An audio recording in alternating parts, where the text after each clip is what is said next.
absolute must-win game today, and we've won it. Losing this game was inconceivable. Drawing this game was inconceivable, and you know what? It was a fantastic team performance today. I thought everyone was brilliant, apart from Ash Young. Actually, he wasn't brilliant, but it was a fantastic game. And from the off, I thought we was at it. I thought that we settled fairly quickly. First 5 minutes maybe a little bit shaky, but we settled after that, and a familiar pattern came. That was a very, very poor Norwich side. But I said in the road trip on the way up, I didn't want to see 3-5-2. I needed to see Daniel James, Marcus Rashford and Martial as a free go at Norwich and go for the kill, and that is what we saw. They gave them problems, countless problems all afternoon. Look, McTominay was fantastic as well. I have to say, he was everywhere, on the ball, off the ball, and he gets his goal. Fantastic strike into the bottom corner. Then you think he can go on from there. Daniel James, he was a pest and had a great game himself, wins the penalty, and you're thinking, right, 2-0, let's go and get the 2-0. And Rashford misses, and you're thinking, here we go again. But as the team has been played today, they get their head down, and Daniel James picks up a fantastic ball to Rashford. And you know what? I think Rashford works better when he doesn't have time to think. I really do. It's when he works best when he's instinctive. One touch, finish, and that I think was fantastic from him today. The link-up play he had with Martial was fantastic, and on Martial, he's been exactly what we've been missing today. Look, I know it's against a poor Norwich side, but we've been playing poor sides throughout the course of the season, looking even worse than them, Newcastle being one of them. So for me, I think Martial's been integral. His link-up play was fantastic, and he takes a second penalty, and I'm like, you know what? Let Martial take it. He won't miss. He's my guy. He misses, but it's one of them ones, isn't it? Only us. But it was exciting. But we get the second goal, and like I said, going in at half-time, you're thinking, how are we going to come out? I think Norwich did change it. They brought on Hernandez, who went at Wan-Bissaka, was absolutely fantastic as well, I have to say. He was brilliant for all game. And Norwich kind of came out the traps a little bit, but we saw that period out. That goal up that side for Martial, the link-up play with Rashford. It's almost kind of like Rashford's confidence has been poor. He hasn't been playing well as well, on top of that. But it's like he needed that little link up. He needed that person to be able to bounce it off. And Martial brought that time and time again today. The way he looked after the ball, the way he linked up play, and the finish, that little chip, man. That is what Tony does. I was saying in my Instagram, so I was like, my striker. That is what I want to see in my forward. Look, it is against Norwich, so you can look at it like how poor they were, and they were poor, because don't get it twisted. Look, we came here and did what we're supposed to do to a team that's pretty much in the bottom three and have been there for most of the season. Aston Villa came here and put 5 past these, so in that side of it we did what we're supposed to do, but we've got to look at it from our own perspective and how badly we've been playing, because we've been playing teams of this standard and looking horrendous. Fred, I thought, was fantastic. I know Saeed got into him a little bit in his thing, said he maybe wasn't good on the ball, but I thought he's growing in confidence. I thought he was everywhere today, and a little bit more quality on the ball.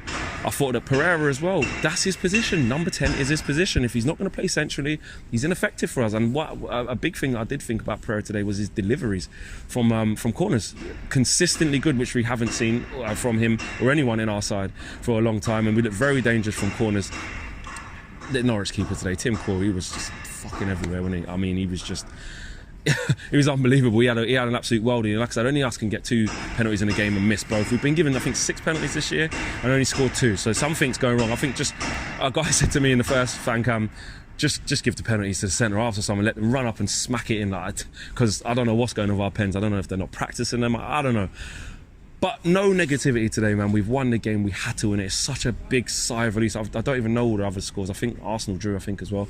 And that puts us up to, what is it, 7th, is it? Yeah. Puts us up to 7th. I've tried not to look too much at the table. I've only been looking at it because it's ringing in your ear that we're just above the relegation zone. But this is how fine the margins are. We go to Chelsea, where I think he probably has to shuffle the pack. We'd like to see the exact same team go out and be strong, but we've got Bournemouth only a few days after that. The games are coming thick and fast, and we know how threadbare we are. He took Martial off after he got his goal when it was 3-0, and that shows the thinking with Ollie, with how integral he's going to be to us. I think the only down attack, I don't think actually I went to his game. Could have got himself sent off. I worried for him.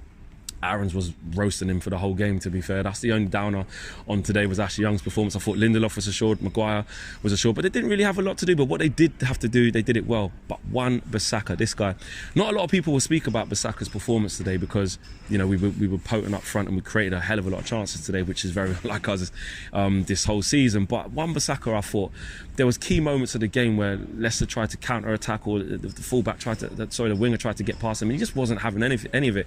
He was consistent decent. One little foul, literally right here actually, where he got a yellow card, and rightly so, he was late. But other than that, to be on a yellow card and they brought on Hernandez is quite tricky. He did fantastically well to not lose his head, and the goal, even though that Hernandez I think did score, that was actually from Scott McTominay. And to be fair, Scott McTominay played so well that we actually forgot he made a mistake that led to that goal. So all in all, it's 3 points in the bag. It would have been great to get the clean sheet, but you can't get everything. I can't remember the last time I've been that entertained it's that bad against I have to say, a poor Norwich side who are gonna go down. So listen, my man of the match, I'm going to give it to Scott McTominay. It could have been Martial. It could have been Daniel James. In fact, on Daniel James, another one. He was fantastic. Not only did he win the penalty, he sets up Rashford for probably about there as well. Pinged it. Great shot for Rashford as well. Yeah, Mars is panning on the little spot there. And then in the second half, over there, he gets put in down the side, and instead of just dribbling and getting his head down, he flashes it across the goal for, I think it was Martial, and it was a really awkward ball for the defender to intercept or to clear properly, and he couldn't. And the Martial's in, left foot shot, Tim Krul, another great save from him. So Daniel James worked tirelessly today as well, so he gets a solid 8 from me as well. But the player ratings are going to be interesting. So for me, fantastic man of the match, McTominay, but it could have been any of them today apart from Ashley Young. To be fair, let's roll on to midweek, and hopefully we can get through to the next round of the Carabao Cup. Although, to me, win or lose, I just want to see a decent performance. I'm not really interested in the result. It would be nice, we want to win a cup. I don't want to lose, obviously, but it's about Bournemouth, man, on Sunday. If we can go there, get another away win, then we're really starting to build some confidence. Win against Chelsea, Jesus Christ. It has turned full circle, and then you go into the Bournemouth game. But one game at a time, let's take it steady. That was a positive performance against a poor side, but for us, hopefully it starts to build some confidence. Peace. Big thank you to you guys for watching the latest of our videos, and if you want to check out more, make sure you do that just to the right of me. We are the biggest and best Manchester United channel in the world. Make sure you check us out on all of the socials as well: Facebook, Instagram, Twitter and YouTube. The socials are along the bottom. Peace.